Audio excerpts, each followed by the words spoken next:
বন্ধুরা দেখো, আমি এই কোকিলা মাছ এনেছি, এই যে ছোট ছোট ফ্যাসা মাছ এনেছি। শুটকি মাছ আমার মেয়ের খুব ফেভারিট, বড় মেয়ের। তাই এখন একটা টিপস দিচ্ছি, দেখো। এখন একটু দিয়ে দেবো নুন, সর্ষের তেল আর হলুদ দিয়ে মাখিয়ে নেব।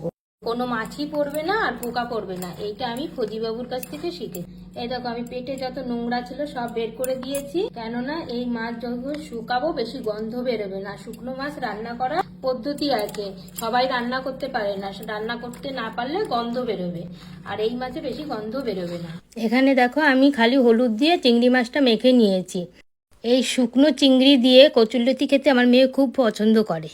এখন দেখতে পাচ্ছ, ছাদে আমি মাছ শুকাতে দিতে যাচ্ছি। চালনি নিয়েছি, শুকাতে দেব। আর ভালো কড়া রোদ না হলে মাছ ভালো শুকাবে না।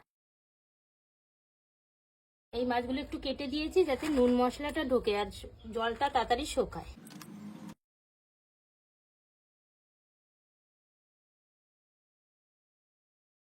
চালনিতে মাছটা দিলাম, এইভাবে দিলাম। দেখো, কাকও ধরবে না, পাখিতেও ধরবে না, যেহেতু নুন আর হলুদটা মাখানো আছে, মাছিও পড়বে না। আমার ভিডিওটা ভালো লাগলে একটা লাইক করে দিও।